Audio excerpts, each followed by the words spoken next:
Adrien Quatennens, coordinateur de la France Insoumise, député du Nord. Bonsoir Adrien Quatennens. Près de la moitié de vos électeurs semblent perdus, dans le doute en tout cas. Que leur dites-vous ce soir ? D'abord, la première chose que je leur dis, c'est que ce que nous avons bâti ensemble pendant ces 17 mois de campagne et le niveau de mobilisation exceptionnel qui a eu lieu en faveur de Jean-Luc Mélenchon, qui nous a fait manquer le second tour à seulement 400 000 voix, c'est un résultat sur lequel, même s'il y a la déception du second tour, il y a la nécessité de construire sur cette base. Moi, je pense à cette heure au fait que beaucoup de femmes et hommes ont nourri de l'espoir dans ce bulletin de vote, que pour certains, c'était l'augmentation du SMIC qui devait avoir lieu dès le mois d'avril, l'augmentation des minima sociaux pour qu'on sorte du seuil de pauvreté. Bon, bref, il y a beaucoup de choses, la retraite à 60 ans, Adrien qu'on prenne en Quatennens, charge... il y a une consultation citoyenne en cours. Il faut donc que vos militants se positionnent. Vous-même, vous êtes plutôt abstention ou plutôt Macron pour le deuxième tour ?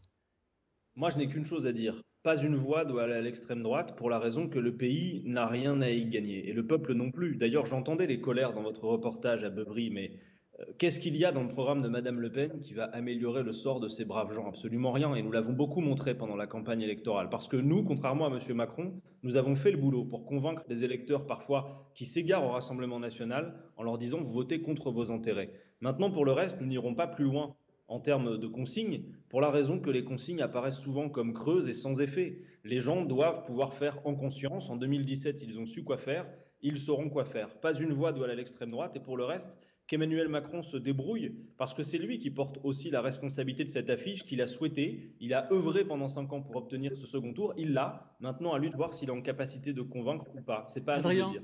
Adrien Quatennens, c'est intéressant ce que vous disiez tout à l'heure, c'est qu'effectivement ce premier tour pour vous, c'est pas une victoire, mais c'est loin d'être une défaite.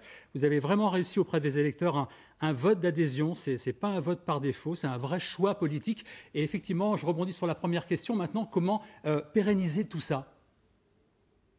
Écoutez, vous avez raison de le dire, j'ai lu que 80% des gens qui avaient voté Jean-Luc Mélenchon l'ont fait d'abord pour le programme. Donc c'est bien en effet d'abord un vote d'adhésion. Alors maintenant, on est en train d'affiner l'analyse des résultats, mais moi je veux dire qu'il y a les élections législatives au mois de juin et après il n'y aura plus de scrutin, plus d'élections pendant 2 ans.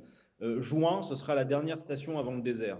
Donc il va falloir faire en sorte d'aller à cette législative avec l'ambition de fabriquer, construire une majorité alternative pour gouverner. Voilà, on en a Vous-même vous y retournez aux législatives à Lille ? Écoutez, on ne lâchera pas celles et ceux qui nous ont fait confiance. Là, on est dans l'entre-deux tours de l'élection présidentielle. Je vous donne rendez-vous juste après si vous le voulez, mais évidemment, nous serons au rendez-vous. Voilà ce que je peux dire. En tout cas, Et nous demain soir, bâtirons... vous serez à Oisem pour galvaniser les troupes. Le nordiste Fabien Roussel appelle à l'union. La gauche a-t-elle une chance de les remporter, ces législatives ? Écoutez, incontestablement, si on voit le succès, il y a 3 blocs dans ce pays. Il y a le bloc ultralibéral avec Emmanuel Macron, le bloc d'extrême droite, et incontestablement, il y a ce bloc de l'Union populaire. Il a vocation à s'élargir, et je pense que nous pouvons bâtir une majorité pour gouverner ce pays. Tout n'est pas perdu. L'élection législative va fonctionner comme un troisième tour, et si vous avez, comme nous, un peu la déception de ne pas être arrivé au second tour de si près, vous pourrez, et on sera au rendez-vous pour prendre notre revanche au mois de juin aux élections législatives, bien sûr. Merci beaucoup, Adrien Quatennens, d'avoir répondu ce soir à nos questions.